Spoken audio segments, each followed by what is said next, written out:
Welcome to Soroka Speaks, coaching minds and elevating careers. We're so happy to have you here. We hope that you enjoy this episode and that it supports you to put your potential in motion. What's up, everyone? Welcome back to another episode of Soroka Speaks. My name is Emily, and I am joined today by my beautiful co-host. It's Claire. And we have a very special guest for you all today. I would love to introduce Mr. Corey Hirsch. Nice to be here. Thank you. Let me tell you all a little bit about Corey. He is a former NHL goalie, an Olympic silver medalist, a mental health advocate, best-selling author known for his groundbreaking transparency around living with OCD, trauma, and the hidden costs of elite performance. After nearly losing his life to an undiagnosed mental illness during his playing career, Corey's been one of North America's most influential voices on athlete mental health, concussion awareness, transforming toxic, high-performing cultures, and the power of psychedelic therapy. Today, he speaks, writes, consults globally, and uses his story to change how we understand pressure, vulnerability, and what it truly means to stay in the game. So welcome, Corey, to Soroka Speaks. We're so excited to be here with you. Wow, great introduction. And this is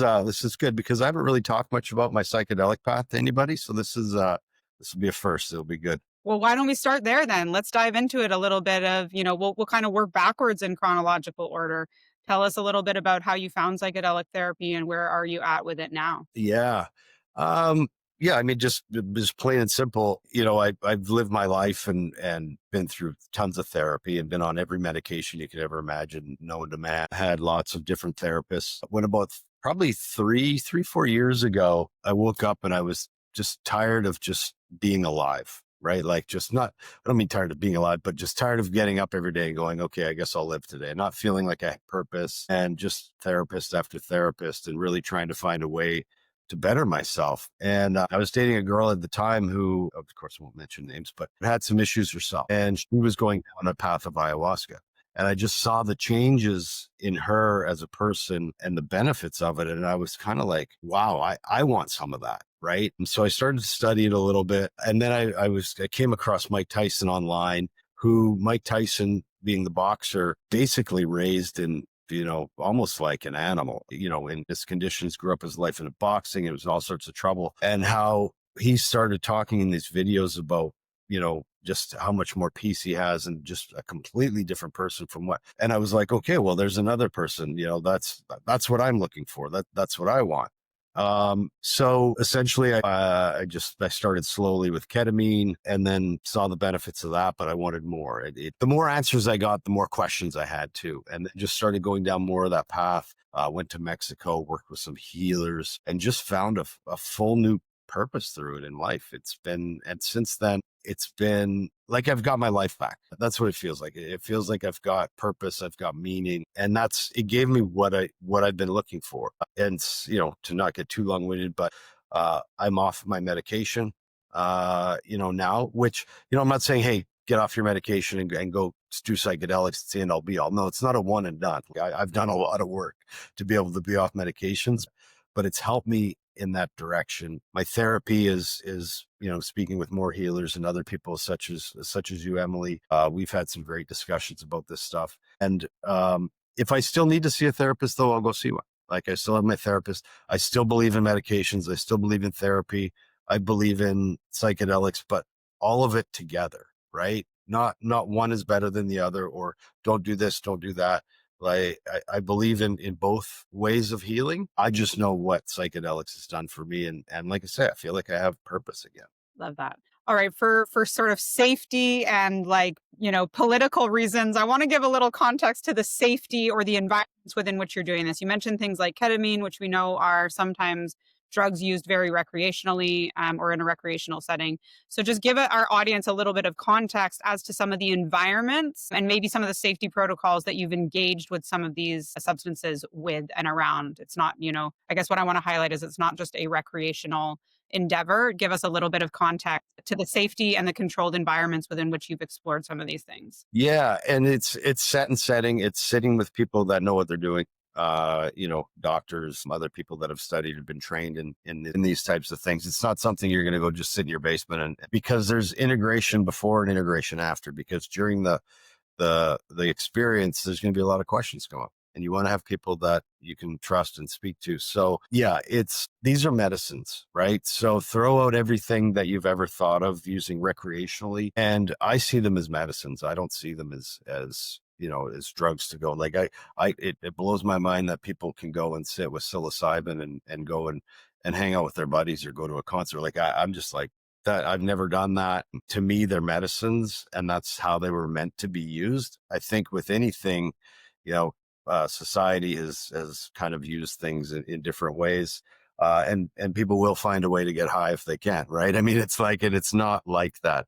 It's set and setting. It's safety protocols. It's being with people that know what they're doing. It's not sitting and doing this alone. And then going to therapists that are actual psychologists and counselors and people that know what they're talking about, because a lot does come up. It's healing work, and it's hard work. It's not fun. Let's put it that way. I'm not doing it to have a good time. I'm doing it to heal. So it's bringing up a lot of my traumas. It's bringing up a lot of the things that I need to heal from my past. So you need to be with people that can help you through these things, that can help talk you through these things, because things are going to come up that you might not be ready for. Being able to sit with people that are qualified professionals in this area, that's what I'm talking about and doing. It's not going off in your basement and just saying, hey, I'll try this. That sounds like a good time. Because it's not. It's healing work. And, it's been an amazing experience. It's been an amazing direction to go. But I'm glad you brought up safety and all that, because that is the utmost important thing. Is that you're in a safe container. You have people around you that care about you, that love you, and that can help you through some difficult moments if you do come across them. Mhm. Thank you for bringing up the safety element. And for me, I've been very curious on this topic for a while now, actually. I have a friend that had looked into it for some healing purposes and has found somewhere in Europe, which we haven't been yet. But I want to just dive a little bit deeper in terms of, for me, I've had some therapy. I see a life coach. I do a lot of work to try and maintain my mental health in various ways, lots of different small habits every day to try and, protect my energy and my soul and everything like that. And sometimes people have a fear over the stigma of saying, I'm seeing a therapist, or they might go, I've seen them once, I don't need to go again. Right? Been there, done that. Yeah, I went, tick that box. I'm fine now. Everything's fine. Like it's a one and done. And I just want to explore that a little bit with you around your experience, because this is an entire journey for you across many years, right? Trying lots of different ways to heal and overcome trauma and your OCD and everything that you have been dealing with. And I wonder if you have any, and your learnings, any kind of advice about the whole experience. How do people start looking into this? How do they know when they're ready? How do they know that this is the right route for them? Do you have any insights in that? Yeah, quite a bit. For me, it was, again, just wanting to try something that I felt I saw in other people, right? That had gone down this path. And I played hockey. Like, you did not touch anything that was considered a drug. Like, if someone on your team smoked pot, or it would be like, we want them off the team. We'd all go out and drink our faces off on a Friday and Saturday night, thinking that we were doing, like, we were better, right? Than that.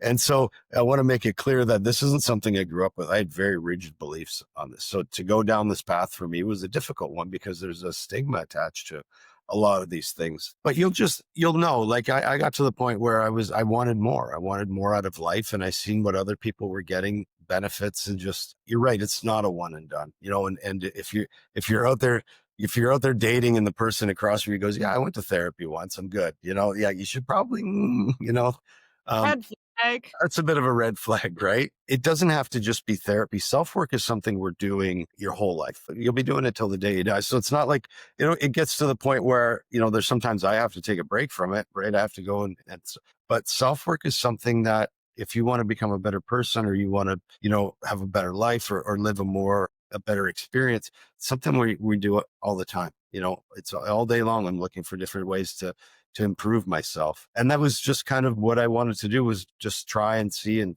see the benefits I would get out of it. And for me, it's made me a more spiritual person. It's made me a better person, more kind. I still get, I'll still get road rage every once in a while. Not in a bad way, but I'll be like under my breath, like, it's not like I'm this, everything's good, everything's calm, we're good, it's like you just learn how to kind of emotional control.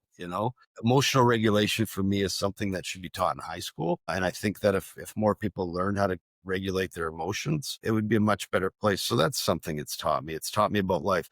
One of the biggest things I think I've gotten out of it is perspective, right? So let's say something happened to me in my life that I don't like, or there's a person that maybe I feel wronged me in a way. It actually has changed my perspective on why those things happen. What lesson did I get from that person? What did I learn from this?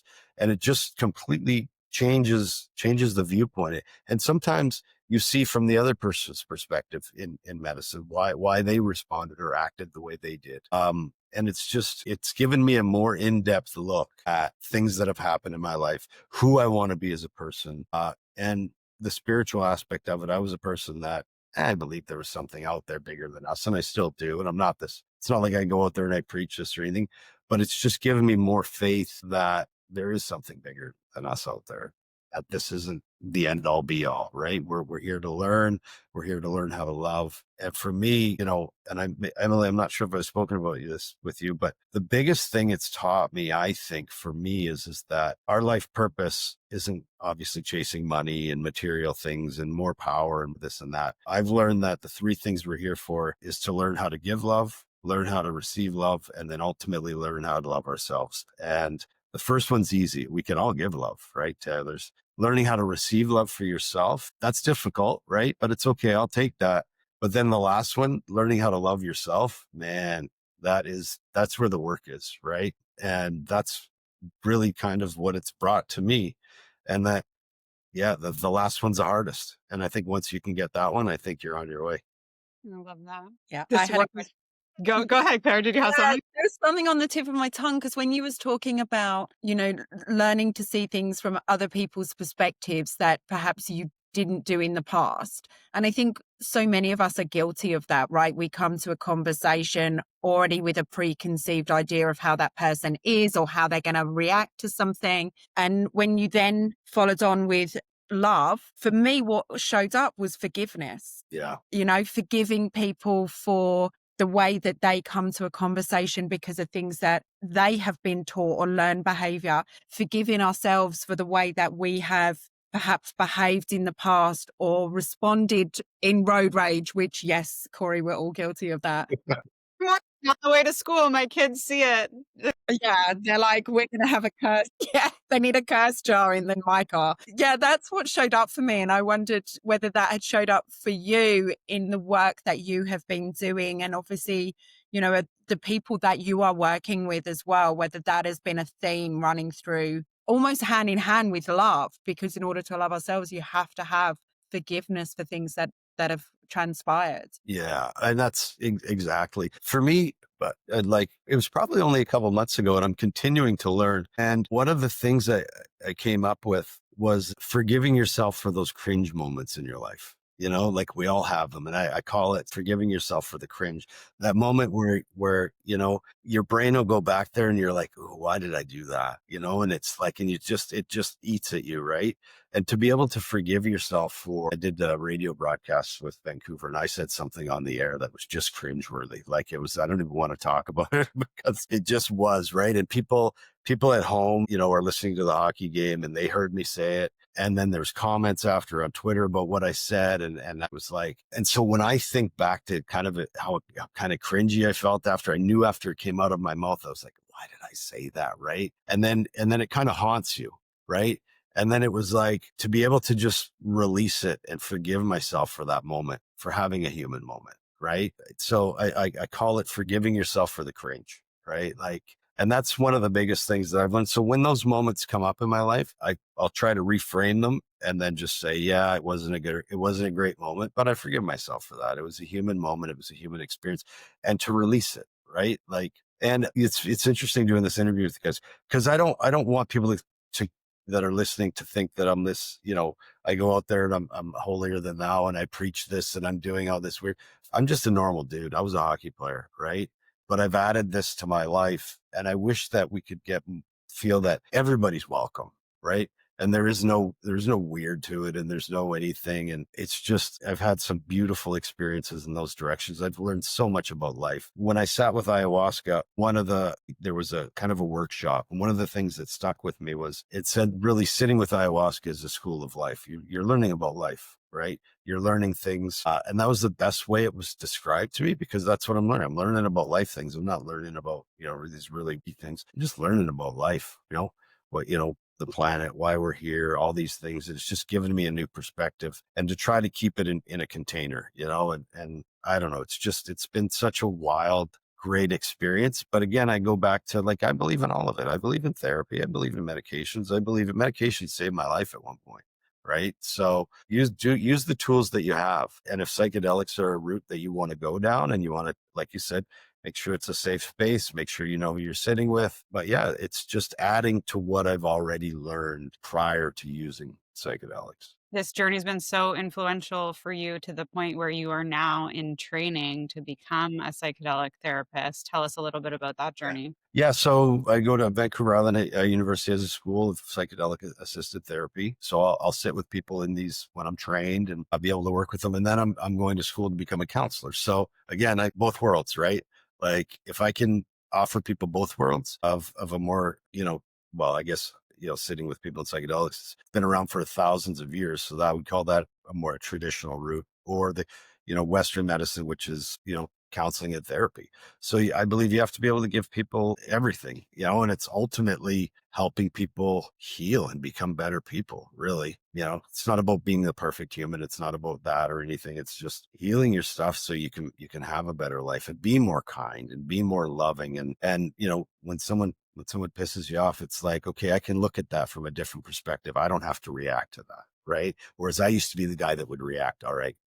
In hockey, you're taught, there's a problem. Okay, well, let's drop the gloves. Let's solve this right here. Let's fight, right? Like, that's hockey. That's what I learned growing up. That does not work in the real world, verbally or physically. It does not work, right? So you have to learn different ways to be able to communicate and live on this planet with other people.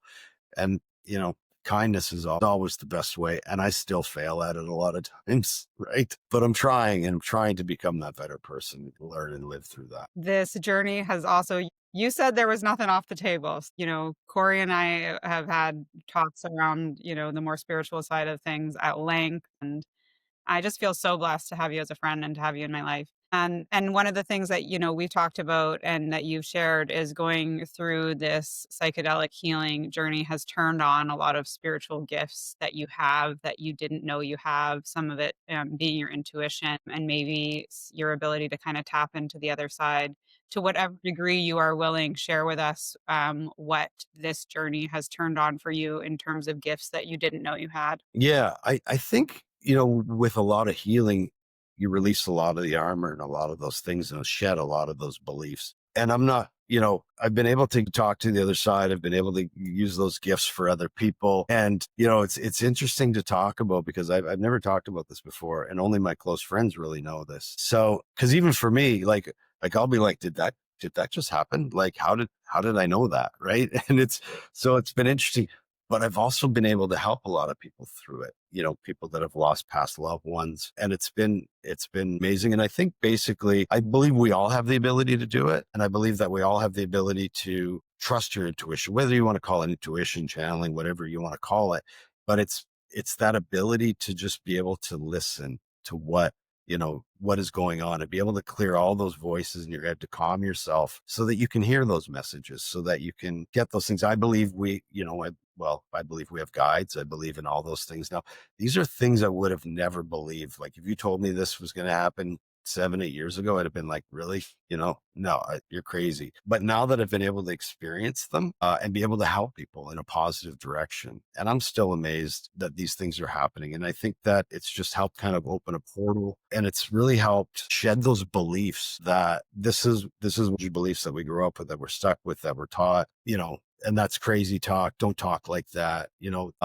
And it's just helped me shed those beliefs so to be able to have those abilities. It's the best way I can describe it. And it's been beautiful because I've seen people heal through things that I could have never imagined possible, and just being able to get positive messages. And when it was first happening, I was like, what is that? Like, am I going crazy? And the more I sit with it, the more positive and beautiful messages I get, and the more ability that I'm able to help give people these positive messages. I realized that, it's all about love. It's all about kindness. It's all about helping each other. And there's that saying, we're all trying to just walk each other home. Like, I totally believe that. And life is about helping each other. You help me, I help you. Right. And it comes back to you tenfold. So yeah, Emily, it's been a ride, and I'm still amazed at sometimes at the things that happen, but it's also given me more perspective on, like, I don't fear death anymore. I used to fear death. I don't want to die, but I'm like, I don't fear it. I think there's something bigger and better coming for us, and Earth is a school, and that's why we're here. So yeah, it's the best way I can describe it. I don't even know how to describe it. Did you know that I have that Ram Dass quote tattooed on my ribs? We're all just walking each other home. Did not. That's wild. Who are Hey? you? Isn't that? And it's the truth, right? Like, we really are. And I could get a lot more spiritual and a lot more hokey, but we'll save that for later. Wow. Lots to go down. Let's talk a little bit about, previous to this journey, you had a extremely successful career in the NHL as a goalie. You're an Olympic silver medalist. And in light of that journey, you've become a mental health advocate and a public speaker. Can you tell us a little bit about, what's your relationship now when you look at contact sports and the impact of concussions on players? What do we need to know if there was like an athlete or a parent listening to this? Claire is one, her son's in hockey Yeah. right now. What do people need to know about the risk of contact sports and concussion, the impact of concussions specifically? Yeah. I don't think we can keep people in a bubble. Sport is great. Sport, like people ask me with my mental health issues, from like, did hockey do this to me? The pressure, the concussions, all those things. And hockey actually saved my life. Hockey gave me all the skills I needed, all the tools, the friends, all those things to be able to keep going. Sport is a great thing for mental health. However, we do have to protect ourselves. And we can't keep people in a bubble. You can get a concussion, walking down the street, slipping, falling off your bike, whatever, right? But yeah, it's those little things, taking care of your brain, taking those breaks that you need. We know that there are injuries. We know that you need to do things to help that. But what we're finding, and Emily, I'll go back and I'm not giving medical advice or anything, but what people are finding is that, for me, psychedelics have really helped heal those those brain injuries for me. There's lots of good things. You don't have to go down a psychedelic route to heal those things, but look into everything that can help. If there's someone that is out there that's struggling with concussions right now, I feel your pain, because it's, I would sit with a friend that I'd known for 30 years and couldn't remember their name for the first 20 minutes, right? Like, things like that were happening to me, and that doesn't happen anymore. Right. So yes, we have to be cautious. Yes, we have to protect our kids. Yes. But sport is a great thing. Don't deter your kid from sport. I played a professional sport at a high level. So typically, for the everyday person, that's not going to happen. Right. And keep your kids in sport. Get them into sports that are team sports.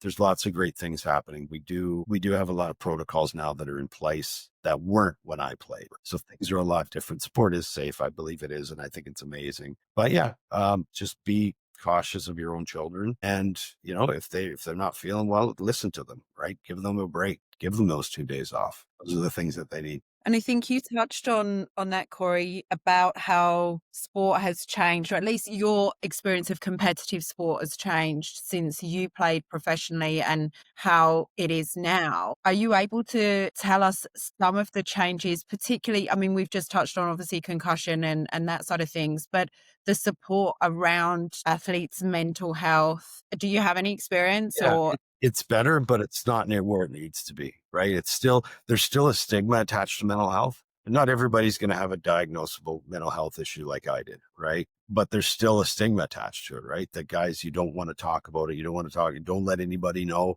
especially if the coach knows. Then he's going to think that I'm not, able to perform for the team, and they'll get rid of you. There's still that mentality in sport, and we have to remove that for people because, I had a serious mental health issue, a life threatening one, and I made it to the NHL, right? Like, so, and saying that isn't arrogant or anything. That's saying that I'm not weak, right? Just because I have a mental health issue. And if you're out there listening and you have a mental health issue, you can do amazing things. Like some of the greatest athletes ever have. Michael Phelps had 23 gold medals, suffers from anxiety and depression. But mental health issues do not have to deter you or hold you back. And we need to start letting people, getting rid of that stigma that it does, that you're somehow weaker because you have a mental health issue. Some of the strongest people I know are people that have struggled, right? Like, I'm thankful for my struggles because I'm able to do what I do today, which is speak on the topic, encourage people to get help, let people know that they're not alone. We're all going to struggle at some point in our life. We all are. Doesn't matter who you are. Mental health doesn't discriminate. It doesn't care if you're a doctor, lawyer, hockey player, construction worker. And we need to let people know that help is available, right? You don't have to be ashamed of getting help. It's a strength to get help. It's not a weakness. But my parents' generation, my dad still doesn't believe in it, even though I was like, yeah. So we need to get rid of that old school mentality in sport. And when people get people to help them when they need it, because they'll be better professional athletes or athletes in general or people in general when they do get help. What would you say to people that maybe have people in their life that know they might need this support, but maybe the individual themselves isn't necessarily seeking it out, or maybe that they know, that they need it? How do you wake people up to, that receiving any form of, mental health support, be it therapy, counseling, psychedelics? How would you recommend people support those in their life that could maybe benefit from some of these modalities? Yeah, just keep trying, right? Like, don't give up on people. But the thing is to know when it's affecting your own personal mental health, you may have to keep that person at arm's length, right? It's just knowing where your boundaries are and at what point you need to protect you. Um, but really I look at this, when someone has an alcohol issue or someone has an addiction issue, um, is just to keep trying to not give up on them. But again, like protecting yourself, that's probably the biggest thing. But having that conversation with that person, right? Don't be afraid to have that conversation. There's too many people in our lives who are like, that's just them, just leave them. If you need to have a conversation with somebody, have that conversation with somebody, or get somebody that's close to them.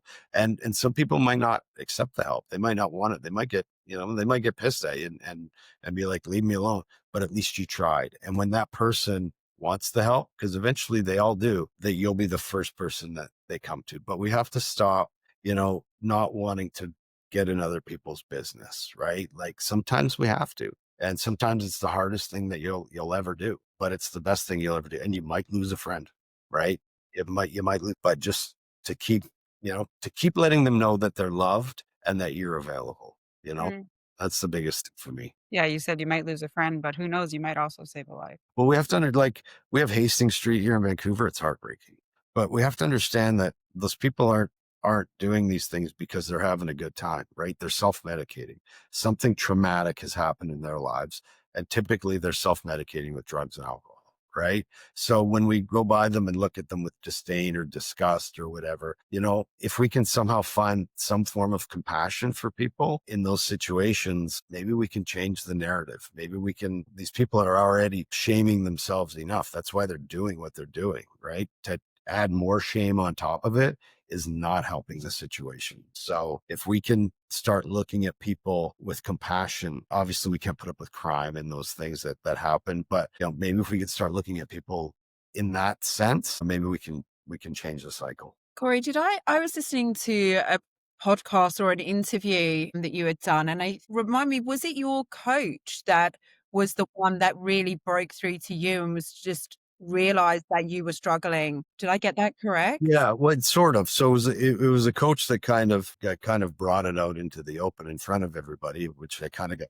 outed by him, which Maybe not the best tactic. But essentially what happened is that I got sick to the point where I had no choice but to go. So my thing is, encouraging people to get help when they need it at the start. When you see a problem starting to arise, to go get that help then. Early diagnosis is key. Early intervention is key, right? I got to the point where, I was on my knees. Basically, my body and my brain were like, if you don't get help, this isn't, we're not. It's if you see a female or even males too, but with anorexia, right? Something as severe as that, typically not getting help until you're almost dead, right? That's how long people will go. Whereas when you first start noticing an issue, that's when we want people to encourage them to raise their hand. But due to stigma, the guy talk in the locker room, like, don't get help, suck it up, all that stuff. That's why I never got help. I just kept going, hoping it was, nothing's going on here. Everything's good. Really, I've lost 20 pounds, but everyone's starting to notice around me. So it was really until I was on my knees, basically, where I finally raised my hand because I had to.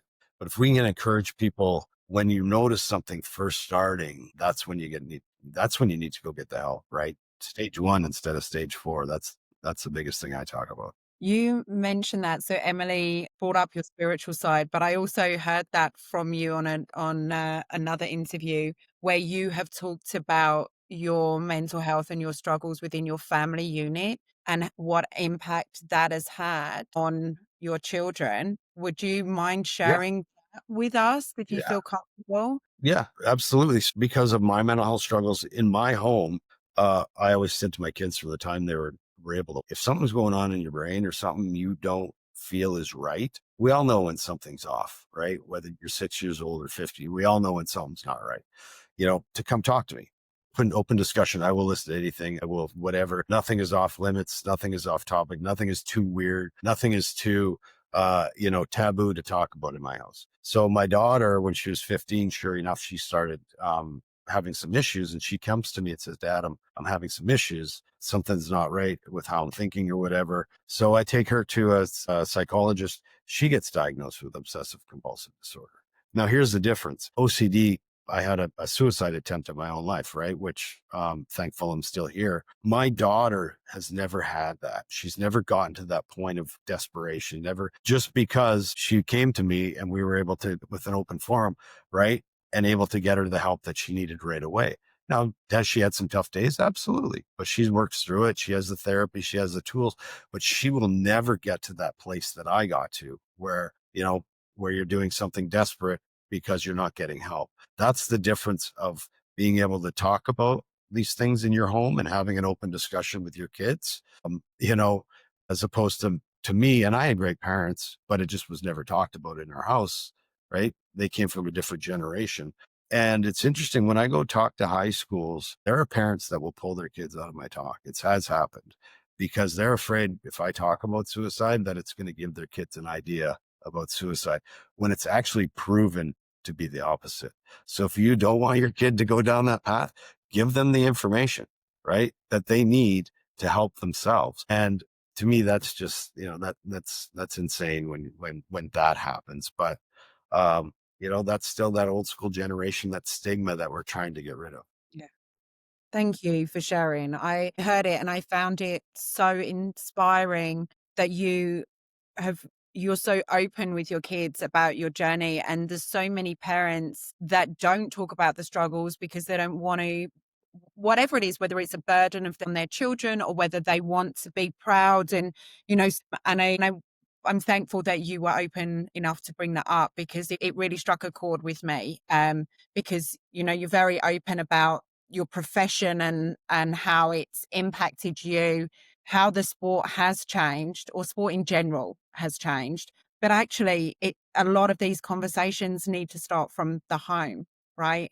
From our safe space at home. And you've done that so effectively to Thank support you. your child right off the bat rather than at crisis point. So thank you again, because it Well, really touched me when I yeah, heard that. who's going to love your kids more than you, right? Like, so you're the ones that you're the protector. You're the one that, right? So if this is a way that I can give them information and how I can protect them, you have to be your own best advocate for your children, for yourself, for everybody, because if it's not you, who's it going to be? Right. um, have those conversations in your home, have open dialogue. There's no shame in it. And you actually, you're doing your kids a favor. And this next generation will be much better than my generation, right? They're already starting to talk about it. They're already asking for help. What we need to do now is find them better ways for help, right? And that's why I say, use every tool you have. And that took me a long time in life to learn that, till I was like, but use every tool, whether it's therapy, medication, psychedelics, whatever you need to do to help yourself, that's what it's what's working for me. And if we can give that advice and have things that, suicide is a taboo topic, it's a taboo word in homes. Well, what I like to let people know is that sometimes people are going to think that way. And it's nothing. To shame them for thinking that way only makes them feel worse. Right. So, the way my thought process is, hey, you know what? It's okay that you're thinking that, but there's better options. Let's get you some help. Right. To shame someone for thinking that way is just going to make them feel worse. Actually, they're already in a shame cycle. They're already not liking themselves. So, that it shouldn't be a taboo topic in homes. It's something that should be open and discussed, so that if it does come up, and it's not, 99% of people in homes, it's not going to be an issue. But if we can save a life because someone felt comfortable and safe to talk about, hey, this is the way I'm thinking, and we can go get them help, that's what it's all about, right? Then we can save somebody, we can get them the help.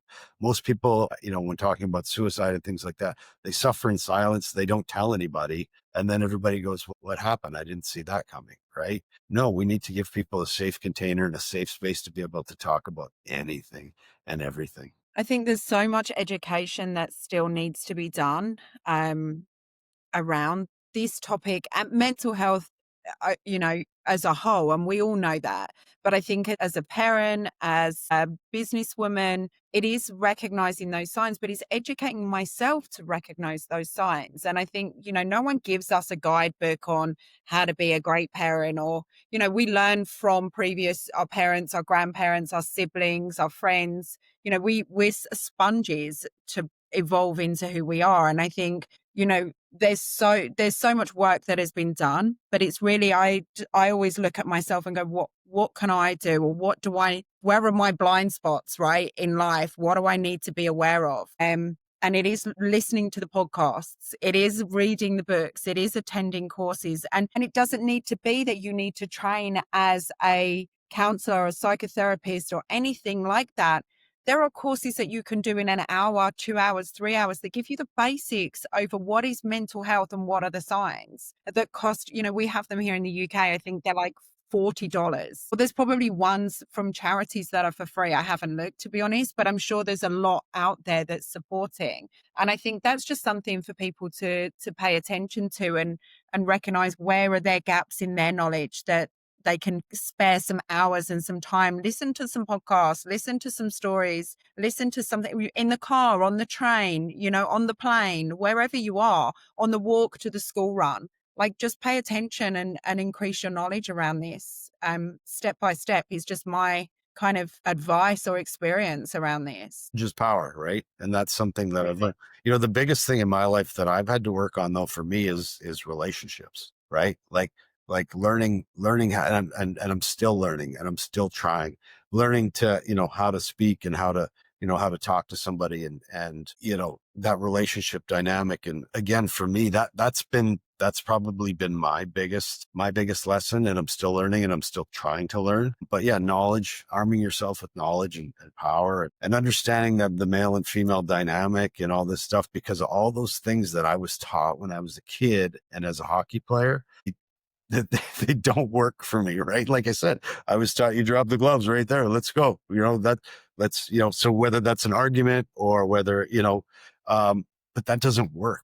That doesn't work in relationships. It doesn't work in real life. And I've had to swallow my own pride and my own ego, to try to understand the other perspective of the person that I'm with. And that has been the hardest thing for me, is learning how to set aside my own ego, for what Corey wants, and learning about, as a team, and what actually, what the other person needs and what they want and how to make this work, because heartbreak sucks, Let's talk a little bit about like locker room culture in that vein, right? I think probably it's come a long way, and you might not be in any NHL locker rooms as a player currently. I'm sure there's lots of camaraderie and lots of benefits to that brotherhood. But from the insider perspective, Corey, what have you seen maybe are some of the toxic traits that are perpetuated in those environments, and, maybe round it out with a little bit of what some of the more positive aspects of it? There's so much to unwrap here. So I moved away to play hockey when I was 15 years old. So I was playing with 20-year-olds because I was good. And so, to be removed from my home to chase my dreams, which was an amazing thing. But now I'm sitting with 19 and 20-year-olds teaching me how to be a man and teaching me what love is and teaching me, how to be with a woman, when what 19 and 20-year-old knows what they're doing, right? Like, so you're learning things that I'm a 15-year-old kid in high school, learning things that college age kids, right? And they're doing their completely different life. So, that was one dynamic that wasn't great. One of the biggest things out of hockey that I thought is a travesty of it is, I'll give you an example, is you're not allowed to love yourself. It's like, it's such a strange that nobody's bigger than the team. Don't fall in love with yourself. You're not better than anybody else. And it just beats you down, beats you down, beats you down. Now, the sport is great. Don't get me wrong. Hockey gave me so many great things. But this is the side of it that we need to change. I'll give it. So my first ever NHL game, I'm 20 years old. We play in Detroit. We tie 2-2. I'm the game's first star. So I'm a 20-year-old kid. I'm pretty ecstatic. I'm in the NHL. This is my first NHL game. And I remember I'm in the shower and guys are congratulating me. Hey, great game, kid. This and that. When one of the teammates that was standing in the shower with me looks at me and goes, hey, kid, it's only one game. Don't fall in love with yourself. And he was serious. And it was like, okay, I'm not to like my, like the message in that for a 20-year-old kid was just so, and that's what I grew up with from the time I was 15, 16, 17, right? Be humble and all those things. And being humble is great, but when it translates into not being able to be proud of yourself for the things that you've accomplished, right? Nobody's bigger than the team, all this stuff. It's okay to be proud of yourself. It's okay to be happy how your performance was. It's okay to love yourself, right? And I wish, if you've ever watched a hockey player's interview, you can see that they don't say anything. They say the same cliches over and over again. When I would love to see a guy say, yeah, you know what? I'm really proud of that play I made. It was a great pass by me. And there's nothing wrong with that. Right. But instead they go, yeah, we're just trying to do this and that. And they just bypass it.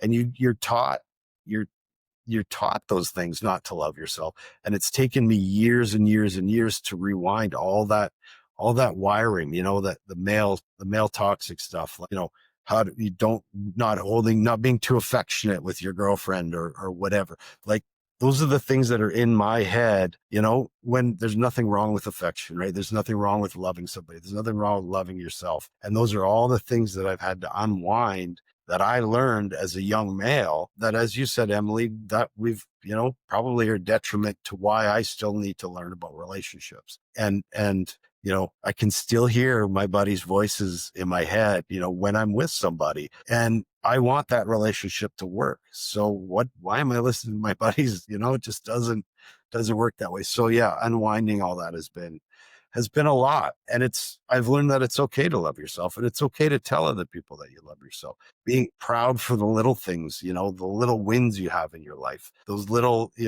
moments where you're like, yeah, maybe I didn't do that well, but you know what? I did this really well. And focusing on what you did well and not what you did wrong. Again, forgiving yourself for the cringe, right? Still loving yourself for those things. Yeah. I think that's going to be the title of this episode: forgiving yourself for the cringe. And I've had many, right? Like, and we can all think of one, right? Where you think back, you just go, oh, why did I do that? And it's like, but it's okay because I'm human, right? Yeah. You bring up an interesting point. I'm kind of weaving some of this whole conversation together, that when you have a strong foundation in the home, right? So if there are parents listening to this and you have your kid, in sport, in some, sports in particular, you might want to watch out for a little bit more than others, in my humble opinion. But where you have that strong foundation in the home, that self-love, that self-forgiveness, what it means to be in integrity, what it means to, love yourself and others, you've probably got a good foundation, and take that very seriously if you are a parent who's got your child in sport. I think what I've noticed or observed in my own life around this topic is that where that open communication or that self love, that self forgiveness, that level of integrity is not taught in the home, then all of a sudden you are susceptible to what is being taught or conditioned within you in those environments, like a stereotypical, hockey locker room, from what I understand. And that's where we get into dangerous territory. And that's where, people will make unhealthy choices, where people will bypass their mental health, where people will, not stay in integrity in their relationships. And I think that that's, one of the things to look out for. I think a message I would say to parents that are listening to this or have your kid in sport. Or if, say, maybe, you're listening to this, you've been a fan of Corey's and you're a hockey player, and, maybe you didn't have that significant foundation laid for you in the home. Maybe you left at 15, and, intentions are probably all well rounded, but cultivating that level of self awareness is absolutely key. I don't think, we cannot change what we're unaware of, and we also need to be then accept that awareness that we're observing in ourselves and in others. Yeah, no question. And, the other thing that, as you were speaking, is that came up in my own head was like, we're all going to suffer in life. We're all going to have tough times. We're all going to, but how do we reduce that suffering, right? How do we make it less, right? So that we don't, and those are, like you said, having a strong foundation, doing those things before something becomes a serious issue. Did an interview this morning, and it was about burnout and recognizing, getting those things in place, those tools in place before you burn out, right? Like taking time out for you, having a hobby, doing different things, like doing the other things that you love. One of the things I talked about when I was a hockey player is that I was taught to be like, all you think about is hockey. If you're thinking about anything else, well, there's something wrong with you if you're not thinking about the team. And it's so, you become so consuming. But, what I've learned is you need a balance, right? Get out in nature. I was the guy that used to make fun of tree huggers, right? I was making fun of them because that's right. I'm that guy now. So you'll see me on a trail, and I'm the guy, I got my arms wrapped around a tree, right? I'm walking barefoot in the dirt. Like I'm that guy now, because nature is such a wonderful thing for all of us, getting out and just taking those moments of peace. I play the guitar now, probably at about a 7th grade level. I don't care. Right. Like, it's my outlet. Like, it's having those little other outlets. Right. So, Emily, when you say, having those good, teach your kids other things, that they're more than just a sport. Right. Your sport does not define you. Your job does not define who you are, right? It's not, there's so many more things and aspects to life.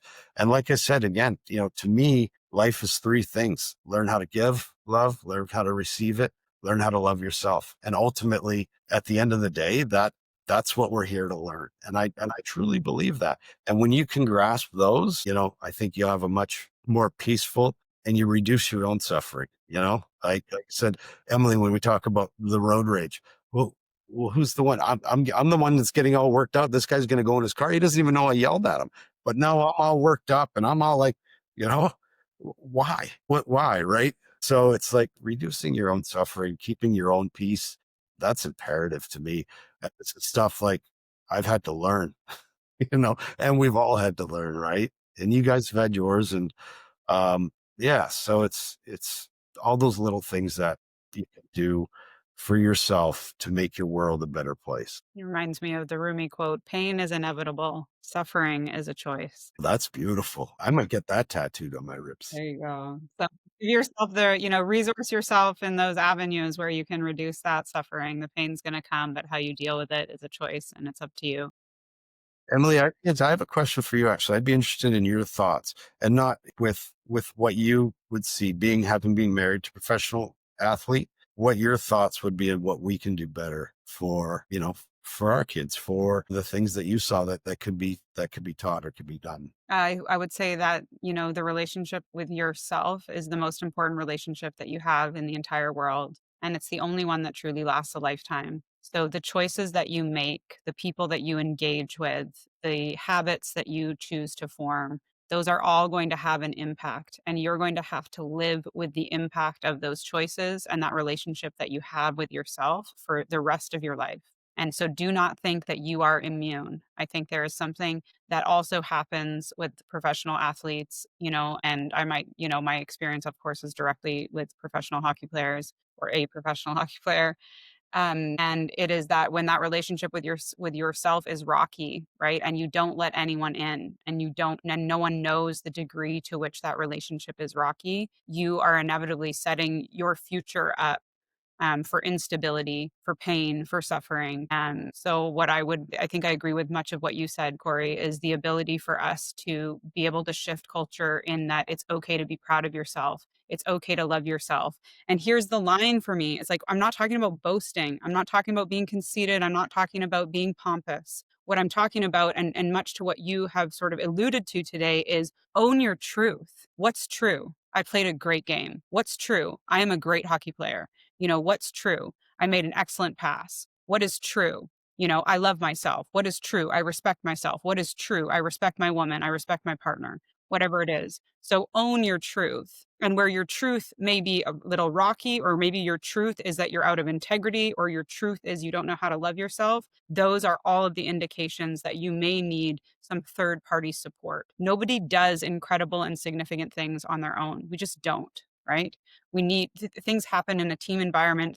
Our growth happens usually in a container with other, facilitators, best friends, conversations, environments with which we are creating some kind of reciprocity, right? So where you are lacking some kind of supportive reciprocity in your life, and you're noticing the effects of not having a powerful relationship, with yourself, that for me would be, the gift that I wish that I could give. We need to support everyone to foster what it means to be an integral human being, especially in this day and age. Right, when we look at what's happening in the world politically on a global scale, whether in North America or overseas, there is so much that we need to ask ourselves, like, are we coming from love, and are we operating in integrity? And if we can say yes to those things, then carry on. But if, in your true core, you will know if the answer to those questions is no, that's when corrective action needs to be taken, and nobody needs to take corrective action alone. Amazing. Thank you for saying all that. That's like, I couldn't have said it better myself. And it brings up another interesting, so I was probably say 7 or 8 years ago. I was just, like I said, I was just living. Right. And so I went and I saw a psychiatrist, because I thought, well, maybe I need to be diagnosed with something else. Maybe there's something else going on, something I'm missing. So I sat there with this gentleman, and he asked me a very pointed question. He said, "Are you proud of yourself and your accomplishments and what you've done?" And I couldn't answer him. And played in the NHL, played in the Olympics, written a book, talked about openly about my mental health.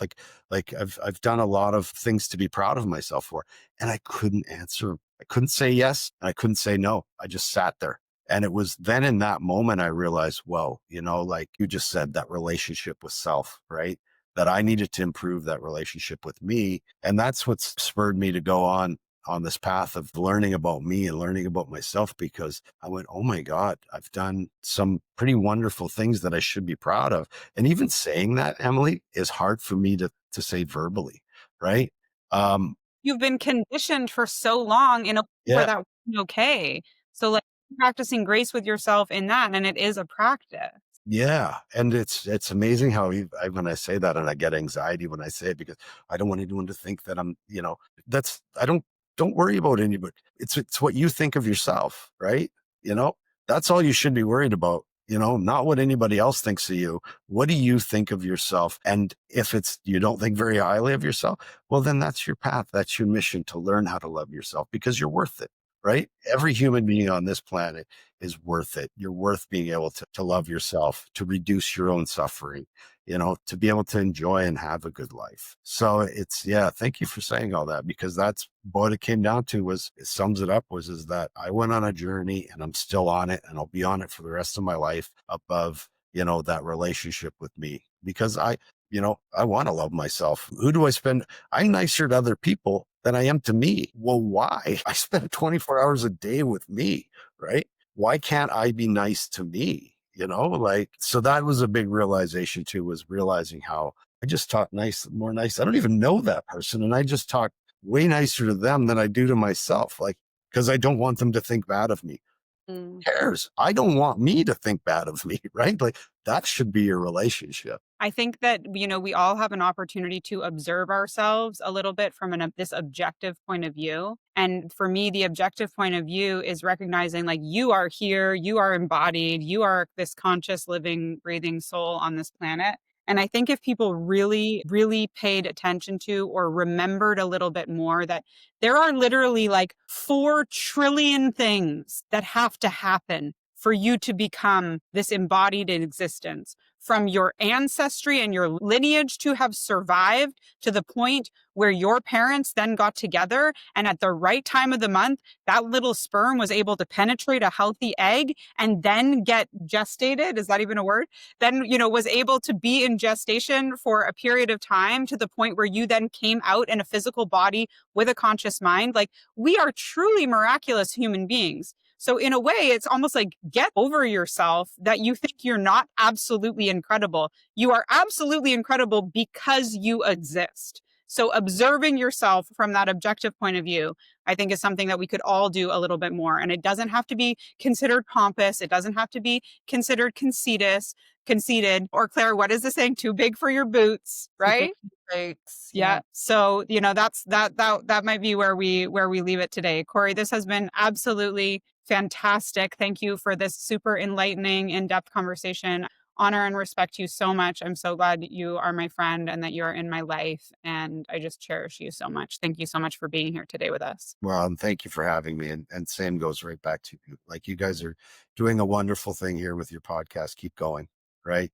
You don't know if you reach one person that something resonates with, it's all worth it. So thank you for having me today. I appreciate both of you. Thank you, Corey. We'll see you next time, all. Thanks so much for listening. Ciao for now.